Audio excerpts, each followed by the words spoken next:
Welcome back to another photography podcast. Another photography podcast. Yeah, Another podcast on the Another Photography podcast. exactly.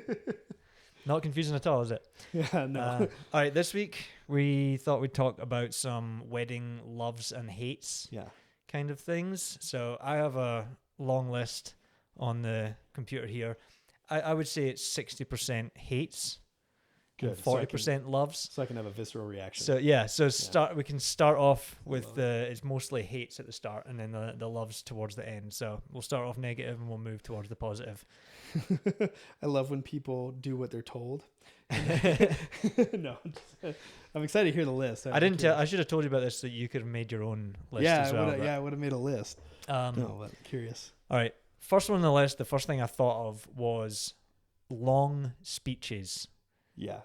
during a reception. But you put a caveat on it, right? Yeah, it's like if you're given a parameter for your speeches and beforehand you've been like it's going to be about 15 minutes. Right. And then the couple says, "Yeah, that's fine, no worries." And it's baked into the timeline because usually there's like a 15-minute slot for speeches, maybe 20 minutes all the speeches. for all the speeches, and that could be 4 speakers. Right. And then it's always not to like rag on fathers of brides, but it's always the father of the bride See, I feel that is like, I'm gonna go long on this, but I get it because it's your daughter's wedding day, and you maybe only get to do that one time. Right. Well, I feel like, because I'm trying to think of the stereotype of the person who you don't want giving a long-winded speech, and it's like the not invited, or like if they ever do like an open mic. Oh yeah, And then you have like a drunk uncle. yeah. Or cousin. Turns out the cousin was in love with the bride, when they were 16. No, I don't know. It's like, and then you just start going down the, like, this should not have happened. Because I feel like if you have a long-winded father of the bride, it's like, okay, yeah, nobody else cares, but you're the dad, and it means something to somebody, and you're just not aware of those other people that it doesn't mean something to. Yeah. It's like, but if you got the drunk guy who were like, oh, I don't get attention in my life. Sure. This is a great time for me to share my piece. And you have a captive audience. Yeah. Right. Yeah. And the captive audience, and everybody's just kind of sitting there like, okay, now we just have to be here. And then the coordinator, and then us photographers, and then DJ are maybe looking at each other like, okay, what are we going to do about this right now? Well, the thing is, like I get it. I sympathize with the dads, and I'm kind of like, having a kid now, I understand why you're going to make the most of that moment. But then, like, you see the bride, like, come on. Yeah. And it's in her. Yep. And like the most recent time I saw it, the wedding party, there was a lot of family in the wedding party, and like the brother just like starts clapping mid speech. Should I have him shut up? Like he had like a brief pause, and he was just like, and everybody did a clap, and the dad was like, all right. And carried on talking. Oh my gosh. So then there's just like people with like their head down at the table, like oh my God, please. And it wasn't even that. It wasn't the longest one I've seen. I think the longest I've seen has been 20 minutes. Oh yeah. Like we checked on the time on the camera, it was like 20 19 and a half minutes or something. And we just stopped taking pictures. But then the caterers, if it's before plated dinner gets put down or something, because sometimes they'll pepper speeches around, and the caterers won't maybe drop plates until after speeches so that they can, I don't know, like sometimes it holds something up. Yeah. Like maybe not the caterers, because I feel like they can drop plates at the same time. Maybe it was a buffet, and they release the buffet after speeches. Or I normally have people eating, like, and then while the eating is happening, maybe 10-15 minutes into it, maybe 20 minutes, people then start speeches. At least I thought that's how my timelines typically go. Sometimes I would see it like that, and I feel like recently I have not seen as much. There's almost like, it's like dinner, everything stops, everybody eats, and then towards the end of dinner, the speeches might start. Yeah. But like it's all over the place, and it depends on. Occasionally, have you like the bride and groom going to different tables and greeting people like during dinner time. So it's just interesting. Like there's a lot of things that can throw a timeline off on a wedding day, and if you're allotted 5 minutes for a speech, you kind of have to try and keep it to 5 minutes. Yeah, you do. Yeah, 5 minute speech would be great if anybody actually did that. Even 10 is fine. Well, just 10's a pushing it lot, for but me. it's fine if it's really if good. it's good. Yeah. And like, there's been speeches where the best man gives a speech, and I'm freaking bawling my eyes out. Yeah. And then it's like, and I've had a bridesmaid like kind of like just looking around, see me like with red face crying as a thing, and then she starts crying, and it's like yeah, the photographer who doesn't even isn't like 20 years long friends with the couple is like crying because of this story. Yeah. It's All right. yeah. I'll try and make these quicker fire actually, because Oh, that's fine. Yeah. I feel like I could do. You've just brought so many things up there that I could go down other rabbit holes. Well, and I yeah, know we 'cause- like a rabbit hole, but Oh, let's- dude, I am the what should I call myself? Like, I feel like I need to grab all the rabbit holes, put them in, and then give myself a crown and be like king of the rabbit hole holes. king. Or trails, rabbit trails, probably. Rabbit trails. Yeah. Yeah. All right. Not sticking to a timeline. And that this so can that's really a hate for you. That it's I guess it can be love hate, because like Okay. if there's really great stuff happening and people aren't sticking to the timeline, fine.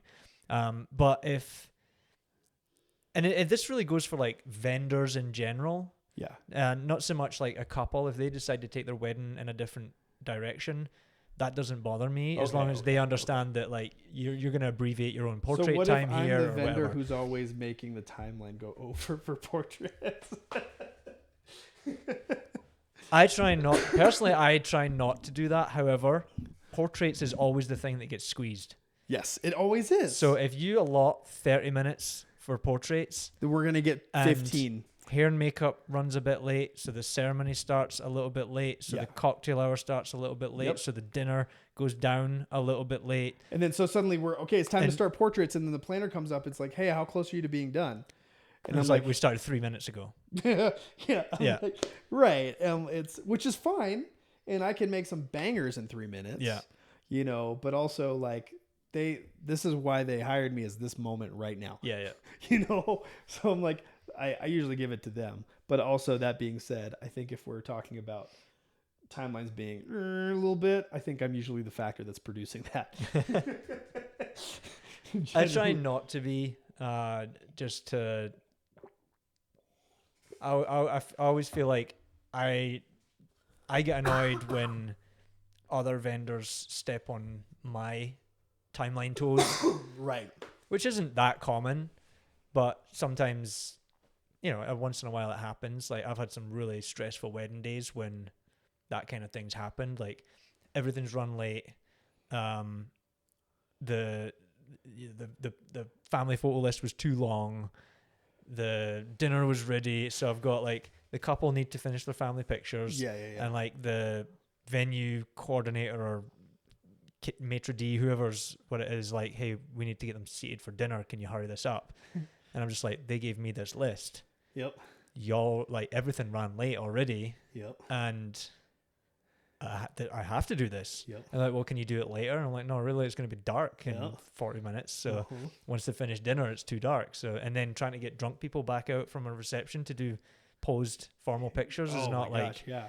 it's not feasible. So you kind of have to do those things. So like, I think for the most part, as a professional, it's important to stick to a timeline. And you could say like at sunset, when you're stretching that photography timeline, I can I can forgive that, because the next thing is dinner, dancing, speeches, toasts. And those Right. things are easier to push a few minutes. Yeah. And you have Except from everybody- maybe a buffet, it sits a little bit and maybe the chicken gets a bit more dry. But like, you're not like stepping on the toes of the whole wedding day. And especially if there's like, what, this was the next thing, was like when hair and makeup runs late. Oh, because that affects, yeah. Because affects this whole- it's a whole cascading effect. Right. And I always have had this in my mind from like one of the earlier weddings that I did, where hair and makeup took up 2/3 of the day. It was the longest, latest hair and makeup, and they followed us to the venue to finish. So then in the bridal prep suite, where we were going to do some bridal portraits, because the hotel room that we were in was like a bomb site from hair and makeup stuff that exploded everywhere. They unloaded all their stuff again, into all the backgrounds of this small bridal suite. Mm. So I'm doing all these up angles and trying to like blur everything out in the background and try and make some sort of like sense on this wedding day. And back then I shot more sort of, my dog's farted, more editorial kind of stuff where, you know, I would be like, stand at the window here, you're going to do your earrings. And like, Oh, right. I did less of the documentary style that I do now, but I'm and curious then to hear the your ceremony was late, like really like an hour late. Yeah. So the guests were in the ceremony space waiting, being like, what is happening?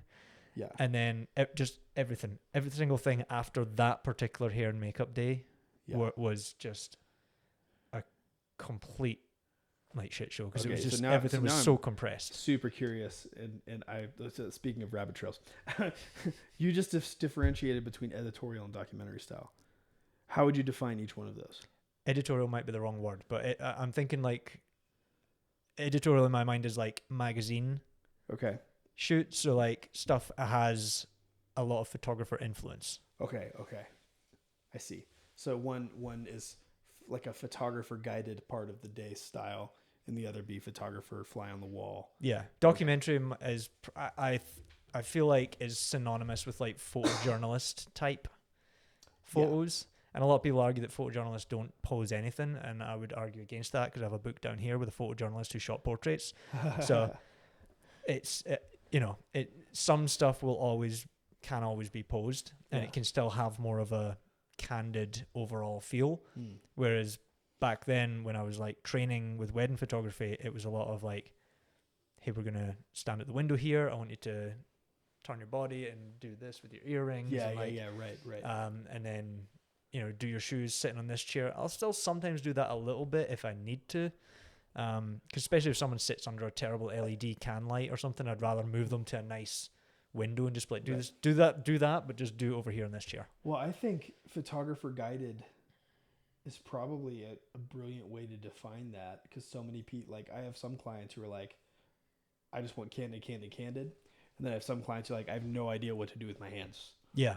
And I'm like, oh, well, no worries. I can say no worries to both of you guys. Yeah, you can always give them a little bit of a nudge. Right. In what direction is needed. And I would prefer to just give people no direction. Unless it's portrait session, obviously you need all the direction. But when they're getting ready, I would rather be just in a room of chaos and just finding all the little pieces in there. Because then there's no cookie cutter thing within that scene. Right. You know, I think the messy stuff in the background can still be a pleasing part of that picture and that part of the day. And so because then I can say like, okay, to my clients who are like, I just don't know what to do with my hands. I need somebody I'm like, oh, so you need some photographer guided type influence or whatever. Yeah. Like, like done. I just nailed the word to say like, yes, I can do this. You just need to give people something to do, basically. You know what I mean? If someone's hand feels awkward, just be like, hold on to your train. Or your husband's butt. Or, grab his butt. All that sort of, okay, the next thing, guests. Other things we hate. Another hate. It's not really a hate, but sometimes it's a hate, and it depends on the person, but guests that have nice cameras. Okay. Nice cameras. Nice camera. And that being said, some guests have nicer cameras than me. Right. So it's like they roll up with an R1 and they're like, oh, you're only using R6s? Yes, because it's better. So it's like, and then better how? It's like, you know, I mean, I don't know. It's like friggin'. Here's my R6. Right. Give me your R1. I'll show you why my R6 is better. Like, bro. No, this is better. Yeah, no, that's a bit harsh. That's not really. It is, and it's not necessarily accurate. But I've seen. I did do a wedding for someone whose bridesmaid was an excellent photographer. Yeah. And she had like an R5 and a 28-70. Oh yeah. That she was carrying around with her all day. Oh my gosh. And she didn't really take any pictures. Like, she wasn't in the way or anything. And it wasn't a problem. But it was just like haunting me. Because there was this R5 sitting around with a massive lens on it. 28-70. Yeah. And like a father of a bride a couple of years ago had, it might have also been an R5 or an R6, but you know, the nice 24-70 L lens, and just like people with nice cameras. But most of them don't get in the way. It's occasionally an uncle The or Uncle sometimes Bob. a dad or something, Uncle Bob. The classic stereotypical Uncle Bob. And literally just they're like, happens. and sometimes they'll come up to me and they'll be like, hey, if it's okay, can I take some pictures? And I'm like, yeah, just don't stand right beside me or right behind You're in me. the crosshairs. It's like Be 20 feet to the side of me at any Yeah. given time, because I will move without looking and I'll probably bump into you if dude, you're too I have close. when people all congregate, or so you're doing family photos and you have all the family up front, and then so you're shooting them, and then let's say you're in the aisle of a church, and then everybody's congregating literally around Right? you. Yeah. And I'm like, and I've stepped on an old lady before, Yeah. enough to where I now look around and say, hey guys, I'm going to be backing up and going forward right here. Yeah. In this place. Yeah, I do that same thing. Can now. you go away? I always look behind me before I move at a wedding, and yeah, during family pictures, because I'm backing up for the wide shot, getting closer for like the waist up one, and I'm just gonna I'm gonna be here all the time, Right. and eventually then they kind of move into the pews or something. Yeah. Or they Well, just that move one off to time the I stepped side. on the little old lady, it's like I turned around and it's like she was like, it was almost like she had just seen a horror, and I was like, I felt so bad, and I'm like, but it was also one of these kind of like, I mean, are you watching your surroundings? Yeah. Kind of situation. And granted, I should be watching my surroundings, but also I'm managing 65 people. Yeah. But But yeah, bottom line, I think if you're gonna be a guest at a wedding, if you have a nice camera, leave it at home. Yeah, I don't take a camera to a wedding.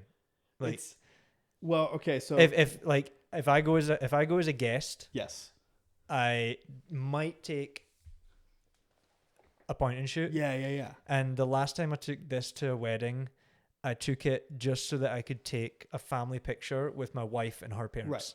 Right. Because I knew that her mum would want that. Right. So I took that tiny little camera. I'm not going to take a DSLR to a wedding as a guest. Yeah, because now I'm thinking about like, why would you? Like, what is the need if there is a photographer? Especially even if they ask people to keep their phones away because they have a photographer. But then on top of that, so the not so nice camera, the little 360 camera on a stick that he's holding, and he's watching the video recording feed of that 360 camera, and then he's in the aisle, and I'll flip this way, and he goes out into the aisle, Yeah. and he's holding it in the middle of the aisle, and I'm literally like, first off, I get a photo of what he's doing because it's hilarious, and I want the bride and groom to be like either annoyed or laugh at the fact that I took this photo. Yeah. And then I pushed him. I've done that.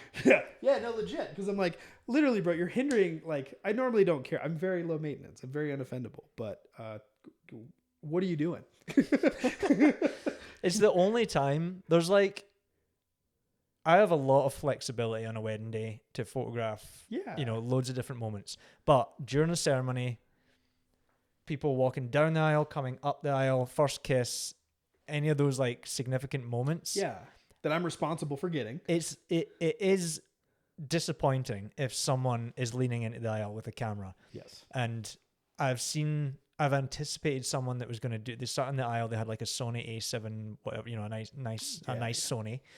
And mid ceremony, maybe during the rings or something, I forget when it was, they leaned out into the aisle and took a couple shots, and then they went back.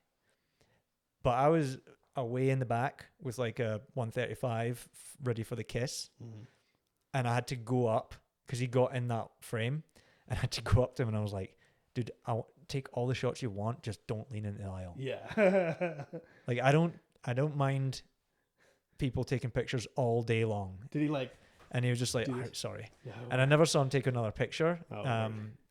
Which I didn't want him to stop taking pictures, but that was But just really you did. he was gonna get in the frame of a client's first kiss shot. Yeah, and that's a no-go. And I was like, I can't really do that. And the only other time that because then I'm the photographer who says, "Wait, kiss again." Yeah, exactly. Nobody wants to be that. The only other time that I had to actually physically move someone's arm. There was this like, it was a Vietnamese wedding, I think, and everybody's packed into this like Asian restaurant, and there was a tiny little aisle that led to the dance floor. And so I'm right beside the guests who they're like coming towards, and pointed down the thing. I think I was on like an 85, whatever at the time. And the people right here, I don't think they knew I was there. Oh, they were close to you. So they were close to me, and they just like, I think they had, I don't know if it was a phone or a point and shoot or whatever, but they just leaned out and they were like this. And I literally just like looking through my camera, saw in the frame come this hand and a phone or a screen of a point and shoot or whatever it was. This was years ago. And I was just like, and this girl was just leaning across in front of me, and I was just like, as they were coming down, and then just like went back to shooting, and like I was just like, I can picture like, that. my God, like, You probably didn't know. She was probably mortified. Because I'd been there the whole time for all the other wedding party, Right. and then the bride and groom were about to come, and she- she wanted to get the shot of the bride and groom That's coming so down. I was like, funny. no, like I'm being paid to do this. You need to not Right. block my entire Right. shot. That's so funny. So yeah, I did guests with nice cameras, but then like, you know, I would say 80% of the guests that do bring a nice camera to a wedding do not cause any problems at all. Oh yeah. No, You know, they're just Uncle there. Bob's You see generally them pretty taking civil. some group pictures, and also sometimes it's nice because they'll do group pictures of other family members instead of people having to come and ask me to do like a basic group picture, and it takes a little bit of load off me. And Yeah, I don't have to. And they might get photos that somebody else wanted that didn't make it on the list. Yeah, at a and you time, know, yeah.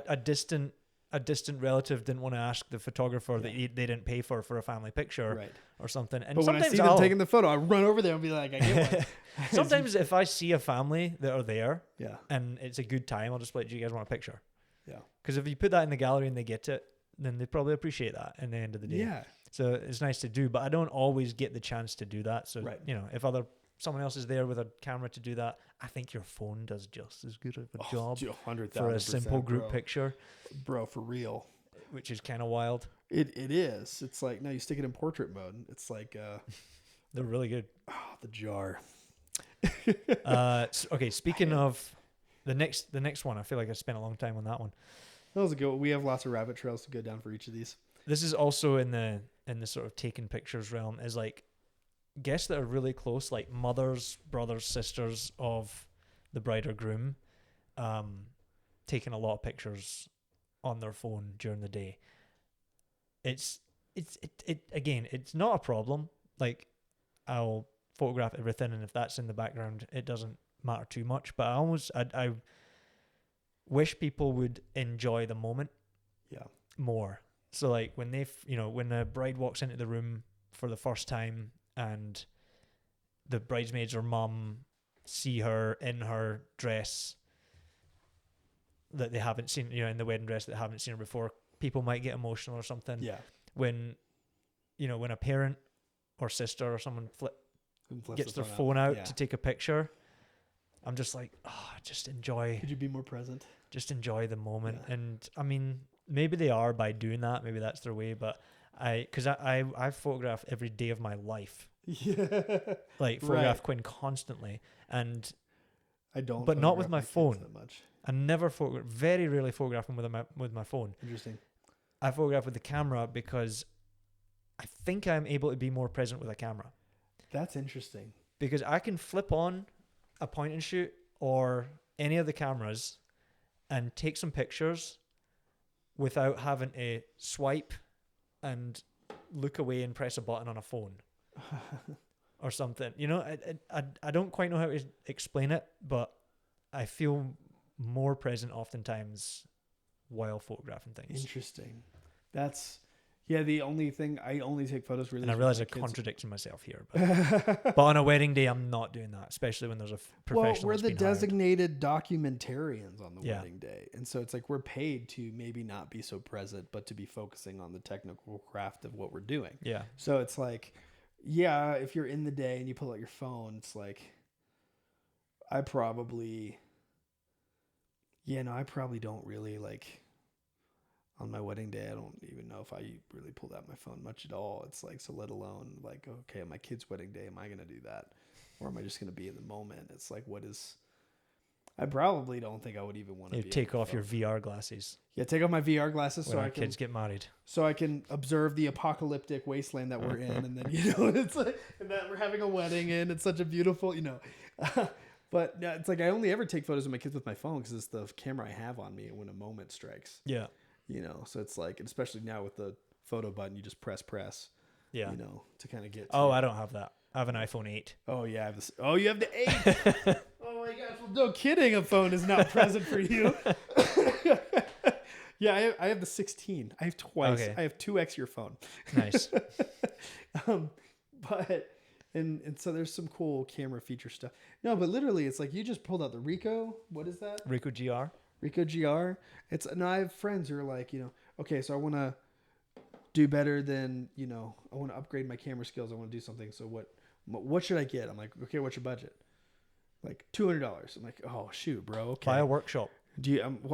Buy a work. Yeah, legit. I'm like, do you have a phone? And they're like, yeah. Which one? It's like 15, iPhone 15. I'm like, bro, you're not gonna get a better camera than that for $200. Yeah. It's like I a couple of years ago, I told one of my friends was asking, like, actually his wife came to me and she was like, Matt wants a camera or he's thinking about getting a new camera. I think he had a camera, but he was looking to, like, I don't know, get something better than maybe the one he had. Yeah. And she was like, I was trying to find him something, but like, I don't know what I'm looking at. And she was like, we're hoping to spend like $500. And I was like, I could find you a body for $500 and then, probably put a lens on it. 5D Mark II with a nifty 50. That's not what people want. They want like autofocus capabilities and like things You like didn't that. say that. You said $500. Yeah, you could get a 5D Mark II, right? But you then have to questionable learn autofocus. photography. Yes, and that might be what they want. I don't think it was. He kind of knew photography already. Like, he makes skateboard videos Okay, that's dope. that are like very good. So like, he knows what he's doing with a camera. So he needs like a Sony A7S III or something. Yeah, but I was like, look, for under $500, lens and camera, I would be continuing to use my phone. Yes, right. Or a point and shoot. Yeah, like save your $200, use $27 and get that YouTuber's how to film with your iPhone Yeah. thing. Do So a it looks class on amazing. composition. Right. That might improve almost every aspect of your photography without having to change the camera. Well, so what hate were we piggybacking off of to get to this one? I don't know. Let's so move on to curious. the next one. Well, which one was that? That one? was the guests constantly taking phone Yes. photos. Okay, I see how we got to where we got to. So I would just call that, what do we hate? Uncle Bob's. Just kidding, Uncle Bob's. We love you, but also maybe don't bring... Try and stay out of the background or immediate vicinity. Yeah, don't bring your Z9. Otherwise, take your pictures. Your D5s, your R1s, your 1DX Mark IIIs. Just leave them at home. And then it's like the photographers who bought cheaper workhorse cameras because they're so good now. Yeah. Just let us do our jobs. I still want a Nikon DF or ZF. They look fun. God, I want a ZF so bad. Okay, this is a love-hate. And it's massive wedding parties. Okay, I love massive wedding parties. You do? I'm all love on this one. But like, even for like, Give me 18 you have to people. spend 40 minutes doing group pictures I won't because spend 40 minutes. I'll spend 10. what about if they want an individual picture with each one? Oh, okay. So what you do is you take the bride right here and you put the groom right here. I'm like, all right, dudes right there, girls right there. Okay, I need the best man and the maid of honor right next to there. What we're gonna do is I'm gonna take a photo of each of you guys, and then you're gonna hop out, and the next person hops in. You guys ready? Yep. Okay, go. Boom, boom, boom, boom, boom. Okay. 10 minutes, I'm done. I do that, and sometimes it works fast, and sometimes it doesn't. I can also be a loud, obnoxious Mexican. You know, it's like I can either, like, I had this New York wedding where like the New Yorkers, they wanted their or it was Jersey, it was something like that. They had 128 people in the family photo, Wow. and I got a ladder. Yeah. And I got up there, and I was like, there is no way to get through to these people without yelling obnoxiously and semi-rudely. And one lady was offended at me, but that's what you do in that group of people, and she got offended, and then later she didn't even care. Yeah. So it's like... I usually start, if I have to like yell and get attention, I'll start yelling, and I'm like I'm sorry everybody. The angry Scotsman is telling you to move. I'm gonna say your names loud, I'm gonna yell a little bit, but I'm doing this in order to not waste the bride and groom's time. Bro, I want to see that. I want to see you yell. I'm so curious what that picture of a moment looks like. I tend to lose my voice pretty quick after That's funny. a little while of yelling. Yeah, I would do the same. But like when you throw it back to like, I'm not like, you're not doing this for me. It doesn't upset me if you waste everybody's time. I'm upset that you're wasting the bride and groom's time. Right, because that's what we're there to protect. And their money, because they're paying me a good amount of money to come here and Right. get stuff done. And anybody who's just like, oh, I'm just gonna go to the bathroom, It's like, bro, listen. and people always do it because they'll wait and their name's not getting called, Uh-huh. and they're just like, I'm just gonna run to the bathroom. Yep, and then that's it's like, when their and name gets that's called. when they need it. Yep. It always happens. I'm like, just gonna run grab a drink, and then I need to send another family member to go get you. Not you, because I need you in this photo. You, I already did you. yeah, but if the problem is nobody can leave because if you go and get a drink, you stand in the line at the bar, you end up talking to somebody, Yep. somebody says hello to you, And you think and it's then not. Yeah. you don't get back in time, and then somebody Right. runs looking for you, and something gets held up. So like, Right. we're talking now about family pictures, but Oh, yeah, we I did just go over find them, yeah. I would like, I love the look of a large wedding party. Yeah. Like a group photo with a large wedding party, everybody's screwing around, having Yeah. fun, doing something. It's fun. Like it is a nice picture to take. It's never a picture I use in my portfolio, which is why I'm less Okay, I see. Okay, excited about them. I But see that.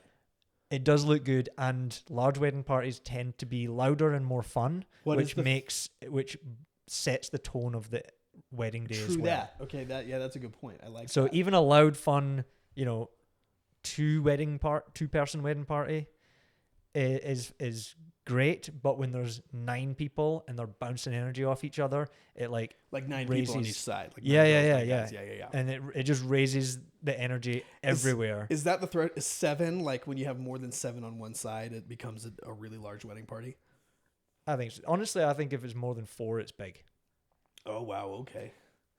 I would put 6 once you cross Yeah, maybe 6. so But, then we have 12 total plus the bride and groom. yeah. Like that. 4 and 4 is 10 people, so it's like 4 to 6 on each side feels medium. it's probably medium. I just, my tolerance is lower. It's like, yeah, no, I think at my own wedding I had 250 people, something like that, and I had 8 on Big each wedding. side. Wow. It was Yeah. so I'm like, Oh, that's why you're pushing back so yeah, hard. I like the big wedding parties. It's like, but you have everybody, so you do the nice big one, and then you have them, okay, laugh at each other while walking towards me, ready to go. So then you're Yeah. getting the candidates of the ridiculousness, and then if you want to go crazy, you can have the bride and groom stand perfectly still, and all of them running around them. And I you did get that the- one recently. Oh yeah, Yeah, it was fun. I love doing that one. And when you Yeah. have that many people, It's great when you you've have to got get lots of people. higher up Yeah. on the thing, but I think it can be freaking cool. Yeah. Because I was thinking about it, you said no portfolio shots. My portfolios with wedding parties are typically the composite shots I do when I'm lighting each individual couple together. Yeah. But then I think that's at the threshold. The biggest one I think I probably did that was maybe 6 or 7. Mm-hmm.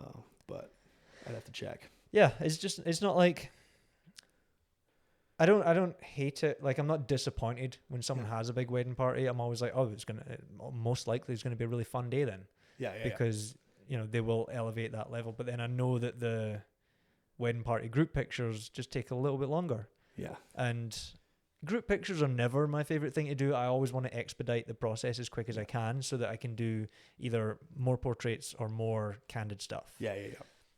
Because I much rather would see tears and hugs and high fives and than a nice the grandma's mantle kind of picture. Right. Grandma's wall, but grandma's wall gotta get that 8x10. Yeah, oh, absolutely. It's like Another hate is when you again it's not, hate's a strong word. okay, you just But- represent the hate side, and I'll be like the devil's advocate or something. When you have a videographer whose working style is wildly different from yours. okay, no, let's just both hate on this really.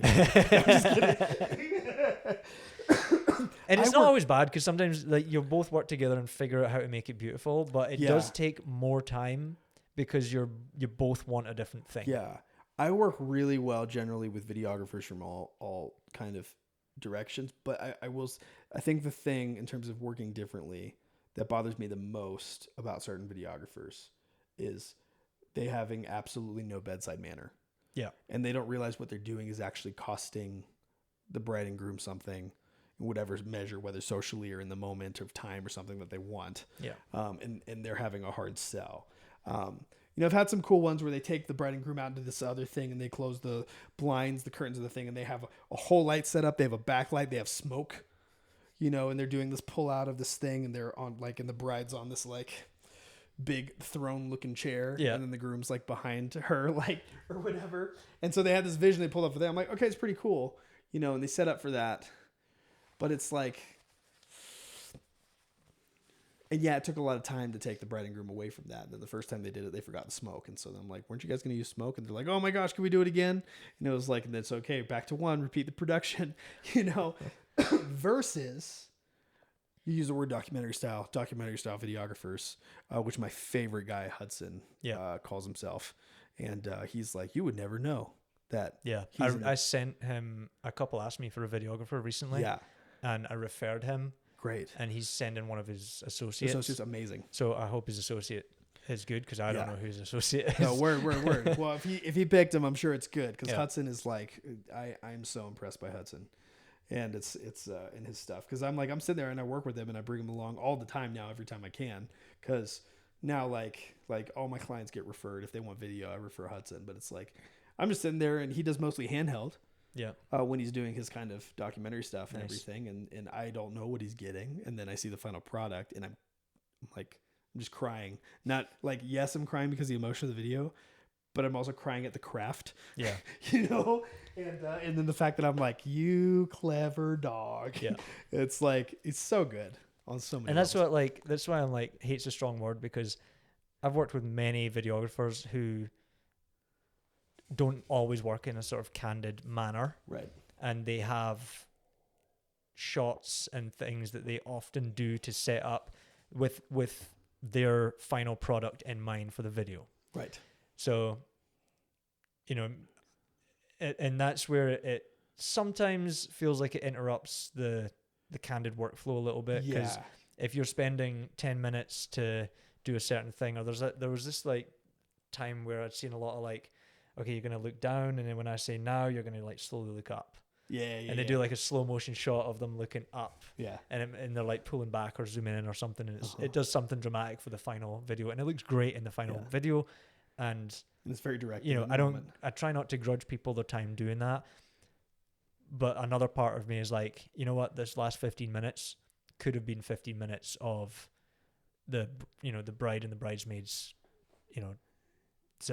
buttoning each other's dresses up or just chatting, right? Just, doing something together. Sometimes there's like a nice like emotional moment between like a mum and a bride or something, and I feel like something gets lost if that stuff gets interrupted by me or a videographer. I am curious for a videographer's take on this. So yeah, I mean, I'm sure they're like, look, we're trying to create something cinematic. Yeah. And that's what the couple wanted, and that's what they hired us for. Right. And I completely sympathize with that, because the couple saw them and hired them and liked their work. Yep. They also saw me and hired me and liked my work. And when the two styles don't mesh in a natural way, just kick him in the shin. I feel like I feel like sometimes maybe a little bit is lost. That being said, I did a wedding last summer. The videographer and I had two very different styles of working, because at one point it was like, do you not ask them to do anything? And I was like, no, I kind of do this candid unless I really need something. And I was like, do you need me to do something for you? And he was like, no, usually photographers do this, so that's okay. I'll just do this part myself. So he just like set the thing up he needed and did the thing. And it was fine. Like, it worked out great. I'm happy with the product I delivered to the clients. The video that they got was beautiful. So like, everybody was happy. The one downside was we had 30 minutes for portraits on a golf course, and they take you to the spots on a golf cart. And when you have 10 minutes at each spot, you have 5 minutes at each spot, because I do some portrait stuff. The videographer needs their own version of the thing, so you're kind of switching back and forth. And there was just more pressure to like get some stuff in a very abbreviated time period. Yeah. Because there's also drive time between each thing, so it's not really 10 minutes at each spot. Yeah. And then the golf club person's like, we need to go. And it's like, man, we just got here. But yeah, legitimately. Yeah, and it when was you're fine. traveling Like, you know, between locations. it's fine. It's just like it's just one of those things. Like you know, I'm a professional, so you'll get the job done. Right. But if we either had more like similar working styles, or it was just we had separate times to, not separate times. I don't know, just more time, I guess, Yeah. to have Dude, done the things we needed to do. I'm so curious to hear a videographer's perspective. Yeah. Oh, I'm On sure that they would tear me apart for this. but- Particular. Yeah, well, it's like, well, they most of the videographers I work with are very like, oh, hello, master photographer.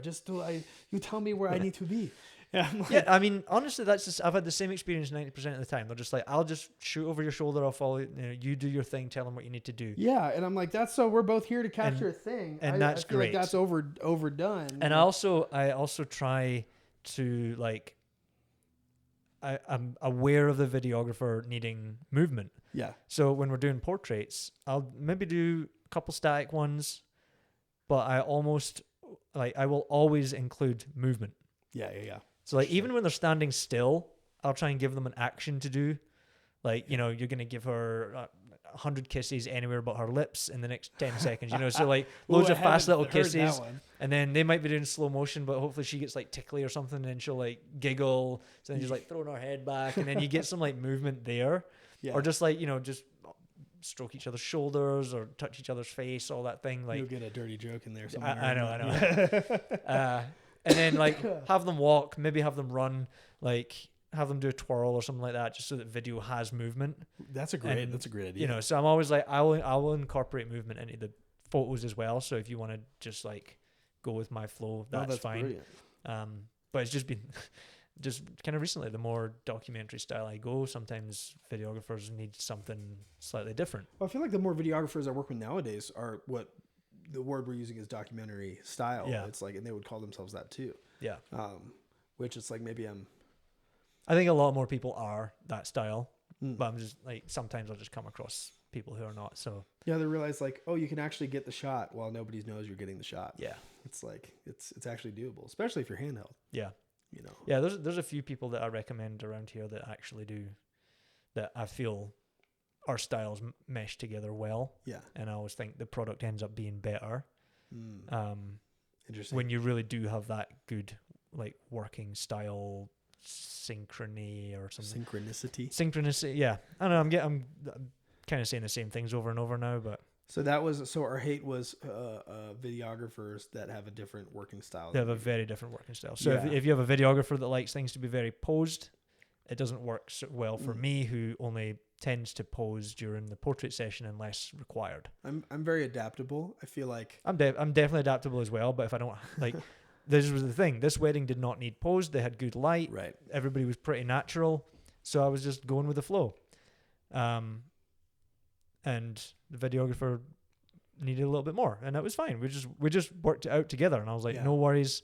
I always checked after I was taking shots, like, do you need something here before I do like I let this scene go?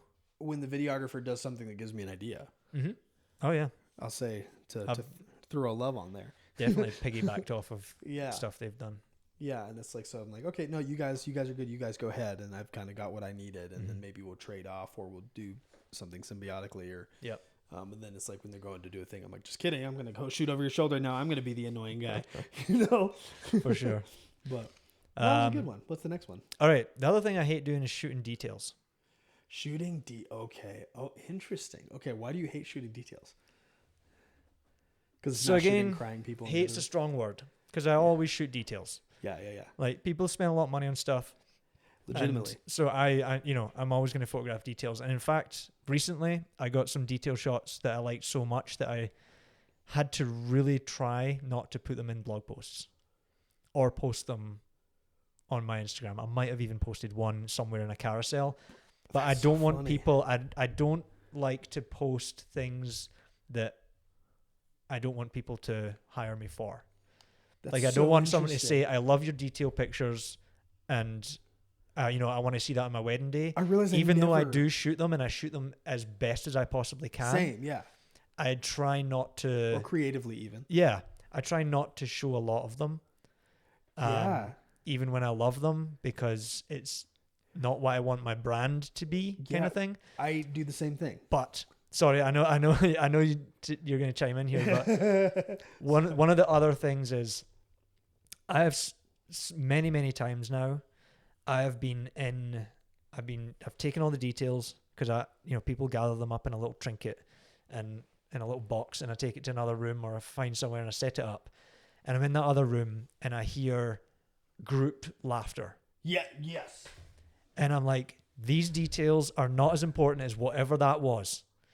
And whatever all those smiling faces were, or if someone is maybe in there hugging or crying or something. Like, so when I do them now, I do them as fast as humanly possible. Yeah. And then I get back in there and I'm looking again for those With people. candids. Yeah. Because it breaks my heart when I miss a moment for a detail that the detail could be there still. No, that's absolutely fair. And I ended up started even going a little early To get details. to be like, hey, have you got some details? Yeah. And then I can, spend some more time earlier in the day doing details. Right. Everything you just said about the being in a room shooting details and hearing the laughing in another room is literally almost verbatim what I read on a Sam Hurd Instagram really? post. Yeah. Of like, he's like, oh, I hate when I'm shooting details and I hear laughter in the other room. Oh. Yeah. I think I heard that in like the 2-man Metanoia semester thing, yeah. That's so funny, because was it a 2-man post that I saw? I'm pretty sure it was a Sam Hurd post, but that means... But it literally happened to me like the month before I watched that video on 2-man, and I was like, man, I wish I wasn't doing these details right now. The problem is I just mentioned Sam Hurd, and jar, I forgot. And there was another moment where I almost mentioned him again, and I said the jar, but then you kept talking, and so I lost it. So I totally didn't even pick up. I have to. So for those of you guys watching now, we have a Sam Hurd jar, because our last 2 podcasts we just can't help. But it's me. It's my problem. Because I keep, like, something we'll say will trigger a thumb, like, oh yeah, I read Sam said this, or And Sam is a very influential on wedding me, photographer. for sure. It's like for a lot of people, and for me tremendously, like so many aspects. But so now we have a Sam Hurd jar that I have to put $1 in every time I mention Sam Hurd. You probably won't mention him as much as I do, because I have $3 in my wallet, so nice. I just happen to have like $7. So freaking, I'll have to go to the ATM for next podcast. Along that same vein, I also hate, and this is probably a genuine hate, is guests moving out my way. Oh, okay. Do explain. So when there's something, my dog's choking on something. Was he okay? You okay, Tubbs? He probably just He's like, choked on his own. He's like, nah, I'm like just dying. hairball. It's fine. Oh, buddy. Okay, so People moving out of your way? yeah, a genuine hate is guests moving out my way, and that's so when especially at the start of the day, I almost have to tell people, don't worry, you're not in my way unless I tell you, because when I can't even think of like a scene that might be happening, but when you're trying to take candid documentary pictures and maybe there's like a crowd of people and you're kind of like over someone's shoulder and maybe you're using that person, Using the shoulder as a compositional element? maybe you're like, yeah, but if let's say these 2 people are talking, Yeah. or something, or this person's in this scene somehow, And then you're over shoulder. and you shooting. use the side of their face Yep. to fill up the side of your frame, Yep. to give context And then to they like, move. there's a group of people here and they're all chatting together, and this other person's looking up and smiling for whatever reason. There's something happening, and their head or shoulder being in that picture is either blocking out something unattractive or is adding to the story of that picture, so that you understand that, oh, they're talking to that person, or this person is there helping for whatever reason, and they like shuffle themselves out the way. And this happens on dance floors a lot. I'm trying to like maybe shoot through someone's legs or like in between a crowd. Sometimes I need people out the way, and I'll just kind of like gently nudge them out the way and get through. Yeah. But sometimes they'll see me sort of behind them and they'll be like, oh, and then they'll move, and I'm like, you're fine. Stay where you are. I don't need you to move. Right. And people don't know it, and people are trying to be nice and polite, and that's fine. But from like the photographic standpoint, I wish people would just pretend I wasn't there. No, 100%. I was gonna say this is the one of all the hates. Like I am 100,000% on the hate bandwagon because I'm like I literally I'll do the same thing. I'm using a shoulder or I'm using a thing or somebody's sitting there like this and I'm shooting through their arm. Yeah, it's a cool composition to do a yeah, thing. yeah. And then they go, oh no, and then they move and I'll be like, mother, my son, you were part of. You don't know what you have done. Yeah, but like. I will forgive you for you have sinned. Yeah, and I had something else to add to that and I've forgotten it now. Oh, sorry. But yeah, in general, I don't want people to move. Yeah, this is why I'm talking about like the minimum package I will give people is 8 hours coverage. Yeah.